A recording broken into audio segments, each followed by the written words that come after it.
늦었어. 이미 털렸는데. 그래서 당할 수밖에 없는 구조고 테러죠. 테러. 네. 테러의 전 단계가 바로 사이버 테러인 거예요. 그래서 충분히 북한 소행이라고 의심이 가죠. 잠깐 설명을 드릴게요. 그 설명하시기 전에 이번에 SKT 저 해킹 사례가 네. 관련이 있는 건가요? 관련 있죠. 관련 있습니다. 굉장히 중요한 내용입니다. 네. 2011년에 3월 4일에 났던 디도스 네, 공격인데 저 밑에 이제 좀비 PC가 있죠. 네. 좀비 PC가 있고 그 위에 CNC가 있고 얘네들이 이제 위계인데 보통 이제 우리가 웹하드를 쓰면은 웹하드를 업데이트를 해요. 예. 그러면 이제 다 웹하드를 쓸 거 아니에요? 예. 업데이트를 하면은 그 웹하드를 또 이용하기 위해서는 그 업데이트 기능을 같이 업데이트를 해야 되는데 거기다가 그렇죠. 악성 코드를 살포를 합니다. 아. 그러면은 그 웹하드를 쓰는 PC들은 다 점거가 되는 거죠. 그렇게 좀비 해서- PC가 되는 거예요? 그렇죠. 좀비 PC가 되는 거죠. 나도 모르는 사이에? 모르는 사이에. 예. 그래서 CNC에서 명령을 딱 내려서 몇 월 며칠 몇 시에 어디를 때려 하면은 그대로 가서 그 좀비 PC가 그 기능을 마비시키는 거예요. 아. 그래서 밑에 이제 가버먼트 뱅크 포털 40개 사이트에 782개 PC에 하드 디스크를 다 저렇게 삭제한 저 네. 공격입니다. 저게 북한이 저질렀던 네, 수행인가요? 북한의 사례입니다. 11년. 11년.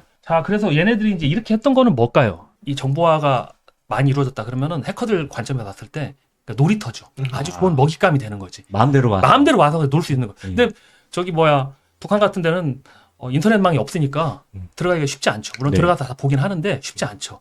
북한 애들이 와서 다 봅니다. 김정은이 야 가서 저기 쟤네들 뭐 어디 은행 같은 데 한번 털어봐. 그러면 은행 같은 데 가서 기능을 마비시켜봐. 그러면 월말에 거래가 또 네. 많이 있잖아요. 그렇죠. 그 은행에 저기 서버를 다운시켜버리면 은행 그 고객들이 엄청 막 욕하고 그럴 거 아니에요. 너네하고 거래 안 한다. 네네. 사회적으로 혼란이 일어나고 저게 이제 은행뿐만이 아니라 주요 뉴스 포털 사이트뿐만 아니라 또 기관시설 같은데 요새 이제 철도나 항만 이런 데도 다 자동 제어 시스템이 되기 때문에 사고가 나는 거죠. 엄청난 혼란에 빠질 수 있겠네요. 테러죠, 테러. 네. 테러의 전 단계가 바로 사이버 테러인 거예요. 네. 테러 그런 상황이 된 거예요.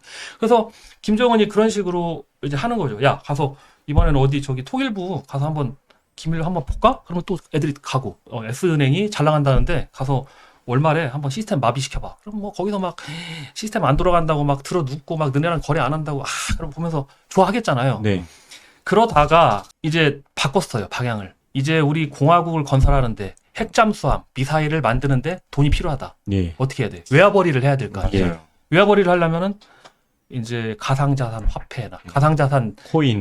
거래소, 빗썸이나 뭐 비트코인이나 이런 비트코인 그리고 무엇보다도 은행권을 주로 가서 이제 외화 자금이나 달러나 이런 것들을 탈취하고 그것들을 이제 자산화해서 이제 본인들이 원하는 핵이나 미사일이나 잠수함 이런 것들을 건조를 하는 거죠.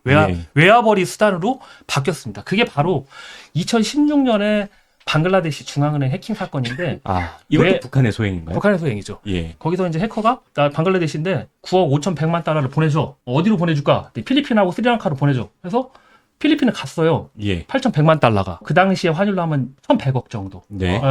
이 망이 바로 한국은행과 수출입은행이 쓰는 같이 스위프트망이에요. 제가 네. 국회에 있을 때 자료를 받았던 건데 이게 이제 그 뉴욕 연방준비은행에서 방글라데시 중앙은행이나 우리나라의 한국은행이나 수출입은행과 동일하게 이 스위프트망을 쓰는데 예. 방금 그 해커가 북한의 해커가 스위프트망을 공격해서 이렇게 해킹을 한 거예요. 그러면은 우리도 쓰고 우리도 한국은행도 수출입은행도 쓰잖아요. 네. 이 망에 대한 점검이 필요하잖아. 네. 여기서 이제 문제가 생기는 거예요. 사실 이 해킹 사건도 동일하게. 왜냐면은 지금 우리는 보안 사고가 나면은 그 뒤에 이제 대응책을 찾고 원인을 강구하는데 실질적으로 해킹은 사고가 나면 끝이에요. 예. 이 해커들의 정보를 미리 공유하고 이들의 동선들을 파악해서 예방하고 탐지 시스템, 침입방지 시스템 이런 것들을 구축해서 얼마나 보안을 잘 하느냐가 선제적인 예방을 하느냐가 중요하거든요. 예. 그 부분에 대해서 사실 법이 없어요. 국가의 기관 시설로 크리티컬 인프라로 지정을 해야 돼요. 그 근거법이 바로 정보통신 기반보호법에 따라서 이제 운영이 되는 거죠. 사실 네. 정보통신 기반보호법하고는 이 사이버 침해 사고하고는 좀 다르거든요. 예. 그러니까 사이버 침해 사고는 지금 그러니까 정보통신 이용 촉진 및 정보 보호 등에 관한 법률에 거기에 따라서 처벌을 하는 건데 거기에 대해서 어떻게 예방하고 대응하고 이런 부분들은 조금 미흡하죠. 지금 방글라데시 해킹 사건이 나고 한국은행과 수출입은행도 기관 시설이 아니었어요. 그래서 만약에 뚫리면은 국가의 기관에서 이게 과연 북한의 소행인지를 조사를 할 수가 없어요. 네. 그래서 기관 시설로 일단 지정하는 게 중요해요. 그래서 빨리 지정하고 그때부터 이제 국정원이 들어가서 이제 제대로 보안 점검을 하는 거죠. 예. 지금 이제 민간 SKT 같은 경우에는 민간 영역이기 때문에 그러니까 이동통신 사업자의 지금 이제 그런 서버들은 국가 기관 시설로 지정이 안 돼 있어요. 아, 그 지적해야 될 것 같은데요. 지정이 필요하죠. 네. 그러니까 사고가 날 때마다 지정이 안 됐다가 사고 나서 지정을 하고 늦었어 이미. 맨날 이렇게 다 털렸는데. 이미 털렸는데 그래서 그 댓글 게시판을 보셨는지 모르겠지만 마누라 교체 비용에는 1조 3천억 쓰는데 유심 교체 비용은 왜 이렇게 아끼는 건데 뭐 이렇게 다 그러니까 그만큼 지금 안일한 대응 그리고 뭐 사태 원인이나 사후 대책 마련이 미흡하고 하니까 피해는 계속 늘어나고 하니까 저기 시민들이 소비자들이 불만이 막 올라가면서 지금 분노치가 지금 최고로 올라간 거예요. 네. 그렇다고 해서 국가 차원에서 뭔가 제대로 할 수 있는 법이나 지금 대책은 없고 그래서 네. 우리나라는 정보화가 굉장히 고도화로 발전됐기 때문에 이런 북한의 특히 이제 체제가 다르잖아요. 네. 북한의 해킹 공격을 당할 수밖에 없는 구조고 당했을 때마다 이렇게 속수무책 당하고 있고 나중에 뒤에 가서 이제 책임을 누가 질 것인가 책임 전가 문제로 이제 시간을 다 뺏기고 있고 이런 네. 굉장히 그 비효율적인 상황에 봉착할 수밖에 없는 상황이거든요. 여기서 한 가지 궁금한 게 있는데 그럼 SKT 사건 지금 해킹 사건의 배후에 혹시 북한이 있다고 생각하세요? 저는 충분히 의심스러울 만한 정황이 많이 있다고 봅니다. 왜냐하면 근거가 어떤 네. 거죠?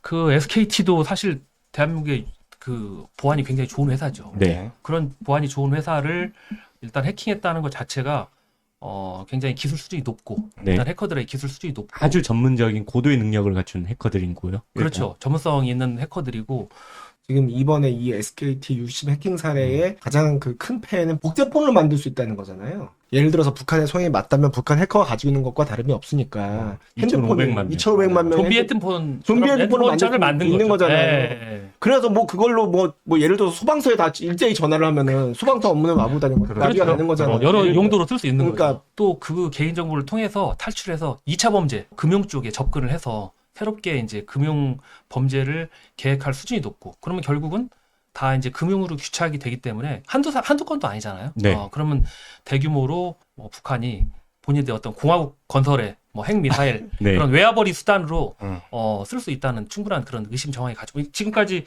북한이 해왔던 공격 패턴이 많이 변해서 가상 화폐나 비트코인이나 이런 것들도 거래소 탈취한다든가 금융권을 주로 공격하다가 예전에는 자기들의 실력이 우리가 이 정도 좋다 이런 걸 보여주기 위해서 이제 주로 국가나 정부기관 이런 데를 많이 뚫고 업무를 마비시켜 놓고 했는데 지금은 이제 사실 어떻게 보면 실속을 좀 많이 차리죠. 예전에 좀 쪽에. 과시형으로 이렇게 그렇죠. 했다는 우리가 실력이 좋다 과시형으로 했는데 지금은 이제 실속을 차리고 금융 쪽에 이제 몰입을 하다 보니까 이것도 개인정보를 탈취해서 2차로 어떤 금융적인 피해를 또 양산시켜서 본인들의 외화벌이 수단으로 쓸 수 있을 가능성도 배제할 수 없습니다. 그래서 충분히 북한 소행이라고 의심이 가죠.